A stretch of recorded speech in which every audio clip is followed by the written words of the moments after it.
In summer 1635, colonists got the news they'd been dreading.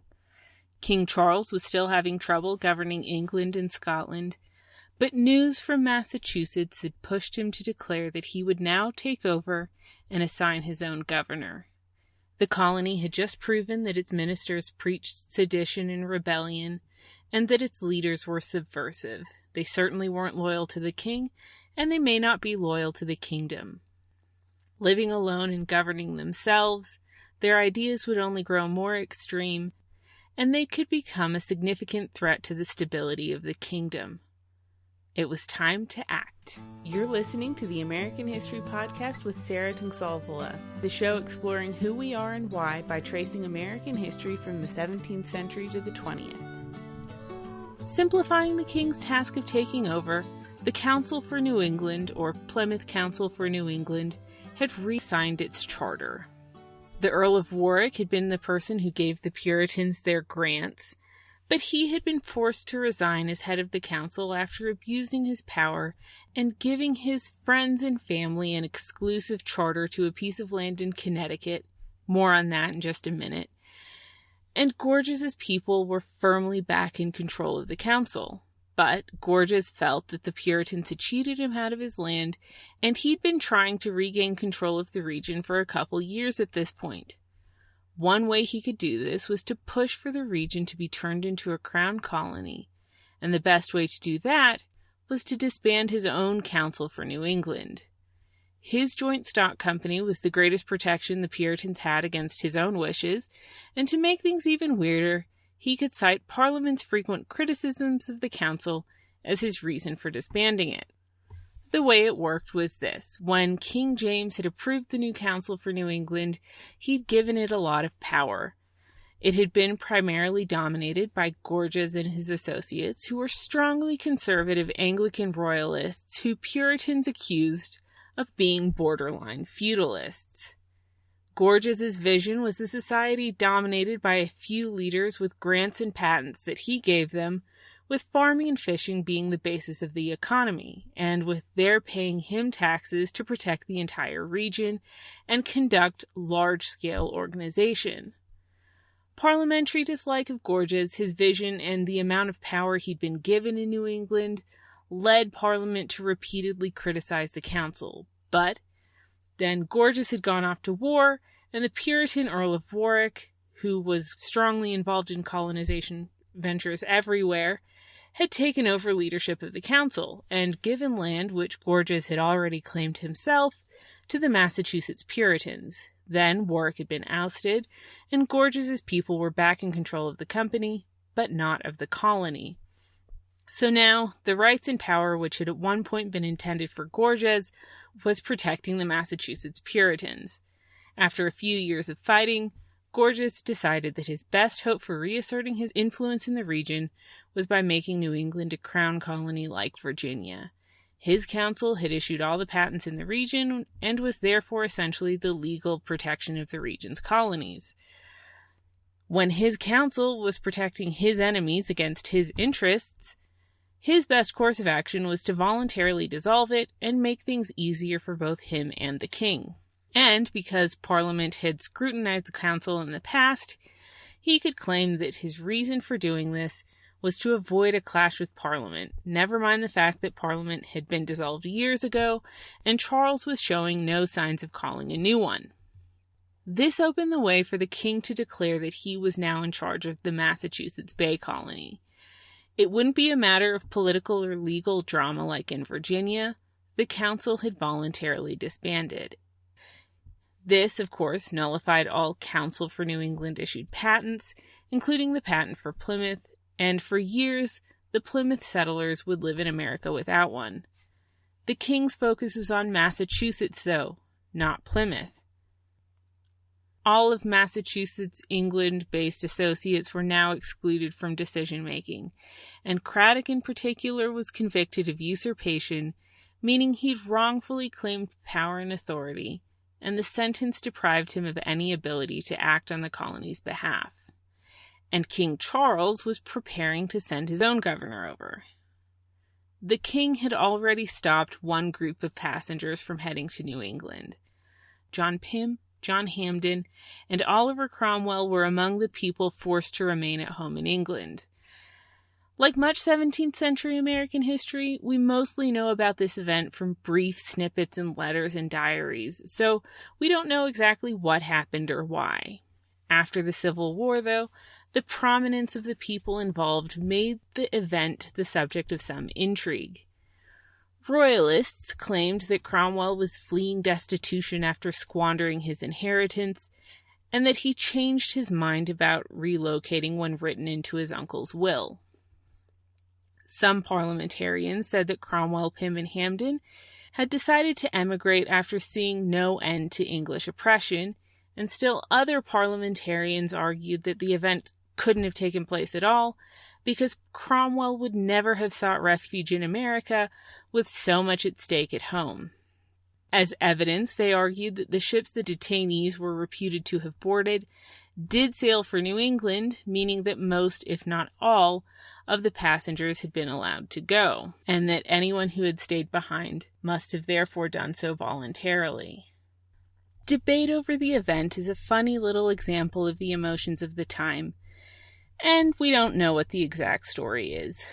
It isn't hard to imagine that the king would have prevented his most dangerous citizens from going to his most subversive colony, though in 1635 Cromwell wasn't exactly a prominent figure, and he did have some financial difficulties. Among the people who had arrived in New England on the detained fleet, though, were Thomas Shepard, Robert Keene, Hugh Peter, and Henry Vane. And Vane had brought a patent to start a plantation in the Connecticut River Valley, granted by the Earl of Warwick to a group of his friends and family, including Richard Saltonstall and Lords Say and Seal, or Say, and Brooke. And that brings us back to the patent I'd mentioned earlier, the Warwick patent, or Saybrook patent. Issued in 1631, this patent was extremely controversial. It hadn't technically gone through the Council for New England, and the Earl of Warwick also didn't have any real claim to the land he was giving away. The issuing of the patent on such dubiously legal grounds led to Warwick being ousted as president of the council later that year, but the preparations to go continued. A few months later, 4 more gentlemen were added to the list of patentees, including Colonel George Fenwick. So the patent hadn't actually been affected by the dissolution of the council, but it also wasn't exactly legitimate in the first place. Like so much of New England, it existed in a legal gray area, but they proceeded. The patentees appointed John Winthrop Jr. as governor and Fenwick as deputy governor. Saltonstall had financed a 40-ton ship with men, including an experienced military engineer, as well as ironwork, portcullis, drawbridges, and ammunition, as well as 2,000 pounds to be sent to the region to begin a fort. The Dutch had already bought the land the English were claiming from the local Indians and had been fur trading there for years. They were planning a permanent settlement, but they hadn't yet set it up. So Winthrop Jr. worked fast. He sent 20 men, led by Lyon Gardner, to seize control of the area and to quickly erect 2 cannons so the Dutch couldn't land. They began building the town, which had already been laid out, and a month later, Winthrop Jr. himself arrived. By the time the Dutch arrived to claim the land, it was too late and they had to turn around. The local Indians welcomed the settlers, again seeing them as protection against the Pequots. As the year ended and into the next spring, they built and renamed the settlement Saybrook after the 2 noble patentees. Within a few years, it would be one of the 3 major settlements in what's now Connecticut, with towns like Lyme, Westbrook, Chester, Essex, and Deep River branching off from the original town and staying within the same colony. Saybrook was well located for trade with the Chesapeake and Caribbean, and for transferring goods from river boats to ocean ships. It also became one of the more radical colonies politically, populated by people who would overwhelmingly support Cromwell in the aftermath of the English Civil War, and in fact, Cromwell and his fellow intended emigres had intended to settle in Saybrook. At around the same time, Newtown pastor Thomas Hooker also moved to what's now Connecticut and set up the beginning of the Connecticut colony. He moved a group of people down to found Hartford after his repeated clashes with and skepticism of John Cotton. And in a move that dismayed Newtown residents of Watertown and Roxbury had been allowed to move to the same Connecticut Valley meadow that Newtown residents had asked for the year before. There, they founded Concord, and the land became a long-running bone of contention between the colonists. The foundation of Hartford, though, really marked the birth of Connecticut, though it was still under Massachusetts jurisdiction for the time being. Connecticut and Saybrook were distinct colonies at this point in time, and they were very different from each other. Whereas Saybrook was militant, Connecticut became the mildest Puritan colony, attracting relative moderates from London and the West Country who had never quite fit in Massachusetts. Hoping to get at least some benefit from the Connecticut Valley, Plymouth sent Winslow to explain that they had formerly purchased some of the Connecticut land from the Indians and that they'd erected a trading post there. Winslow asked for either a 16th of the land or 100 pounds as compensation for that which had been taken, but the laws didn't back their claim and they quickly gave up. While Saybrook started to grow, Massachusetts was still reeling from its confrontation with the king and panicking about the prospect of having a king-appointed governor sent over. They had elected their own new governor, John Haynes, and he was a strategic choice. Haynes, along with Dudley, had strongly condemned Endicott's defacing of the flag. He also felt that the colony needed stricter rules and stronger punishments. Through Haynes's term as governor, he, Hooker, and Dudley would form a faction which clashed repeatedly with Winthrop, specifically focusing on Winthrop's lax enforcement of the rules. And over the course of the year, the General Court would strengthen laws, strengthen punishments, ban the smoking of tobacco, regulate clothing standards, and raise the standards for church membership. Many individual communities would adopt requirements that were even stricter. In summer, though, when Massachusetts got news of the king's new plans, the colony had a very important decision to make. How would it respond if a general governor was sent out from England? Their choices were to accept the governor or face the prospect of military conflict, and they unanimously agreed on the latter. The colony would not accept a new governor. Period. It would fight to defend itself, and if it couldn't fight back, it would do whatever it took to get around the new requirements, delay, avoid, or protract the conflict. In preparation for the potential clash, they built a fort and 2 platforms on Castle Island to secure Boston Harbor, as well as fortifying Charleston and Dorchester Heights. They increased the drilling of the militia, and they gathered their arms and ammunition. The circulation of farthings was forbidden, and bullets were made legal tender instead. In terms of government, they agreed that they would appoint men to draft a body of laws resembling the Magna Carta, which would form the legal foundation of the colony. Fortunately for the Puritans, the governor never arrived. The ship he'd boarded to take him to New England had wrecked just off the English shore, and the king never sent another. The events leading to the First Bishops' War had started, and after the setback, he just didn't do it. The threat was still there, lingering in the background, but for the colonists, the acute situation had passed. Roger Williams, though, was continuing to challenge the colony's leadership, and his closest allies, Winthrop and Endicott, were no longer in positions of authority. In fact, Williams was a perfect example of someone that Haynes and Dudley felt should be punished more severely. His ideas weren't popular, and he'd caused problems for the colony. So in the fall session of the General Court, he was exiled. They offered to delay the sentence, provided that he stopped preaching his opinions, but within a couple months he'd done it again, and the sentence was implemented immediately. They planned to arrest him and send him back on the next ship to England, but Winthrop warned Williams of their plan, and Williams fled. He traveled through the wilderness to Narragansett Bay, walking 55 miles through the snow, and he spent the winter with Massasoit's Wampanoags, specifically the Narragansetts.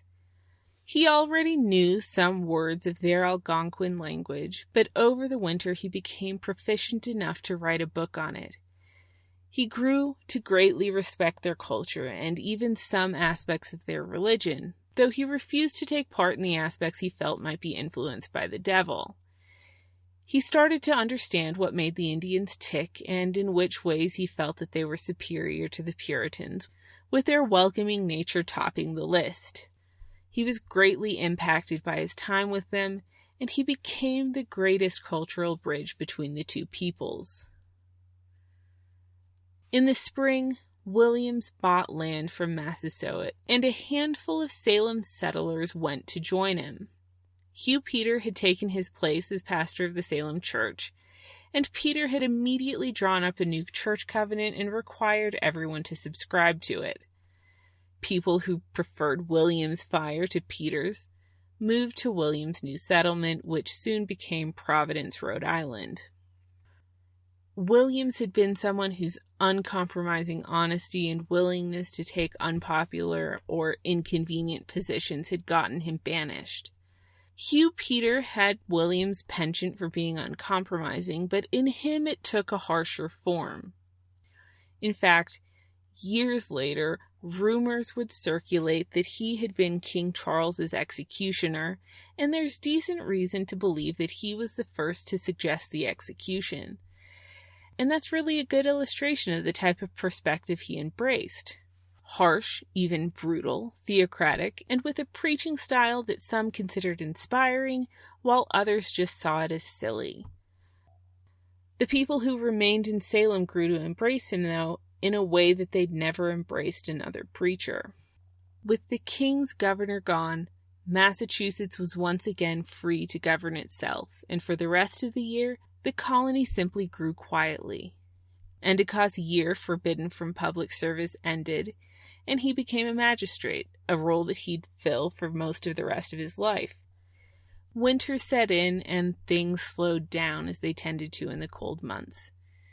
1636 and next episode will bring the two biggest conflicts that Massachusetts had yet experienced, the Pequot War and the Antinomian Crisis. Before we get into that, though, it's worth taking the last couple minutes of this episode to note some other kinds of building that were going on in Massachusetts, because they're an integral part of the colony's story. People were still flooding in, 3,000 in this year alone, and with that came more economic building and more government work. In 1636, they split the colony into counties, which, among other things, dealt with legal disputes and business disagreements.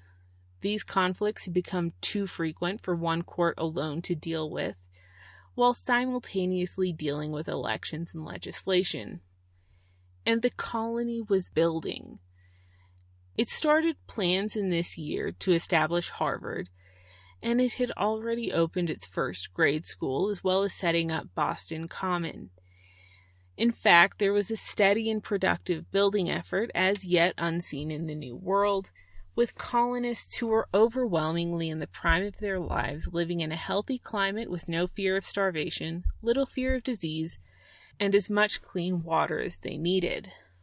1636 also saw the real birth of New England's large-scale trade activities, and trade is what economically sustained New England until after independence had been achieved. And it became an important part of the social and political developments of all of the New World. English settlers were starting to colonize the Caribbean at this point, so New Englanders acted as the central trading hub for the Chesapeake and Caribbean, both raising their own cattle to sell to the other colonies and trading goods back and forth between England and the New World. Plymouth helped raise cattle, which were traded in these colonies, and it bought land from the Indians to sell to other settlers who were hoping to also raise cattle, and this helped make Plymouth affluent for the first time in its history. And if Plymouth flourished, Massachusetts boomed. This trade network would ultimately connect the colonies to each other much more closely than they were connected to the mother country, which is one reason that the idea of revolution could take off over a century later. This trade network would ultimately connect the colonies to each other much more closely than they were connected to the mother country, and that's one reason that the idea of revolution could take off over a century later. It wasn't producing goods like tobacco and cotton which would make New England rich. It was trading them, and one of the types of trade that New England started dabbling with in 1636 was the trade in slaves. In 1636, slaves weren't a common commodity anywhere in English America, with the exception of Providence Island. But the slave trade had been extremely valuable for other countries. It was certainly a potentially valuable form of trade, and in 1636, Massachusetts built its first slave carrier, the Desire. The slave trade wouldn't truly boom for a few more years, but this marked the beginning of a serious dabbling on New England's part. And yet another subject on which Roger Williams and the rest of the Puritans would clash. Before I end this episode, there's one more thing I'd like to tell you, and that's that on the podcast Facebook page, I've started adding little mini bios of the various Puritans and New England settlers around this time. I'd done a few of these in the past, but as we start dealing with bigger and bigger historical events, I'm going to do it more and more. They're interesting, and they get into details that don't necessarily fit into the narrative as I weave it here. So if you want, you can check that out at facebook.com/American History Podcast. Thanks for listening. If you have any opinions, thoughts, or theories about anything we've discussed in the show, I'd love to hear from you either on Facebook or Twitter, and you can find those links at the website AmericanHistoryPodcast.net, as well as links to first-hand accounts and things. See you next week.